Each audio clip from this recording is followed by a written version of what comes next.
semuanya, kembali lagi di channel YouTube aku, Leni Evita L. Jadi di sini aku akan ngebahas seputar edukasi. Jadi ditonton terus ya videonya.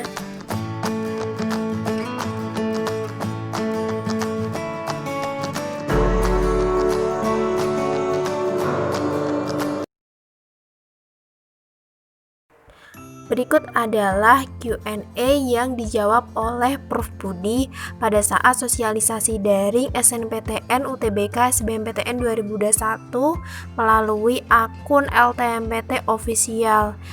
Jadi kalau ada Q&A yang lain bisa di komen di kolom komentar ya. Terima kasih.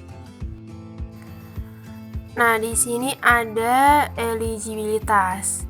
Eligibilitas itu sebenarnya ingin mencari adik-adik yang unggul, dan kota di masing-masing sekolah itu ditentukan dua hal. Yang pertama itu akreditasi sekolah tersebut. Kemudian yang kedua itu jumlah siswa di sekolah tersebut jurusan paralel, artinya kuota sekolah yang dapat mendaftar di SNMPTN seperti yang dikatakan tadi. SMA memiliki akreditasi sekolah. Syaratnya jika A, masing-masing 40%. Namun yang dimaksud paralel itu sekolah, bukan kelas. Dan itu dipilih oleh sekolah. Itu ya teman-teman.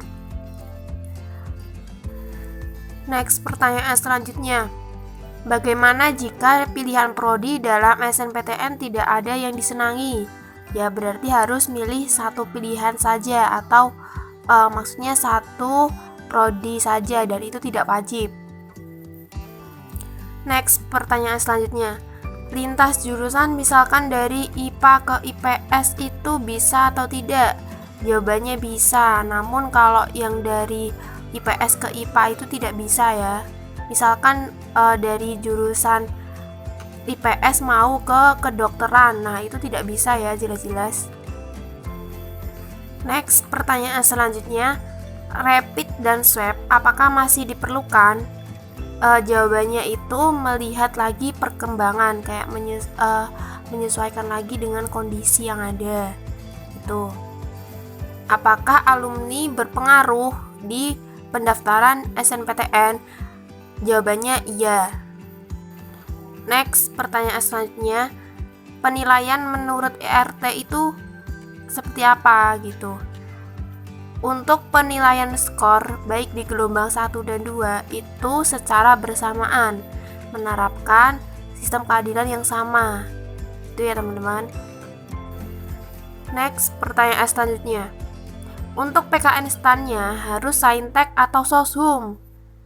Jawabannya itu diwajibkan memiliki TPS dan TKA Soshum, yang dari subtes itu akan diekstrak dan diambil mana saja yang dibutuhkan oleh STAN gitu. Jadi kalau kalian mau UTBK terus mau ngambil STAN itu harus benar-benar mencari informasi dari STAN-nya gitu. Next, pertanyaan selanjutnya.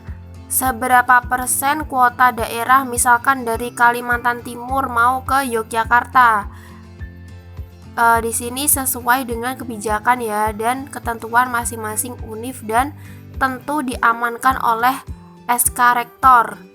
Dan ada pertimbangan asal daerah, karena kalau tidak dari Jawa akan menyerbu semuanya di daerah timur, bahkan sebaliknya gitu. Terutama prodi yang benar-benar favorit. Next, pertanyaan selanjutnya. Apakah prodi tertentu memprioritaskan dari nilai misalkan ekonomi? Nah, jawabannya itu ini maksudnya pembobotan, masih dirahasiakan dari pihak LTMPT. Jadi kalau nilainya bagus maka akan diterima di mana-mana gitu. Next, pertanyaan selanjutnya. Apakah tes bahasa Inggris ada pertanyaan khusus? Nah, di sini akan dijawab. Diberikan di bagian soal kemampuan dan pemahaman membaca, tetapi tidak ada nilai bahasa Inggris. berapa gitu pokoknya. Merupakan bagian dari pemahaman dan literasi. Next, pertanyaan selanjutnya.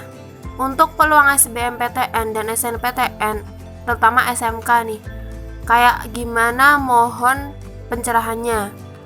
Di sini akan dijawab, ada 40 prodi dan 40 politeknik yang tergabung di SNPTN dan yang diikutkan di prodi D4.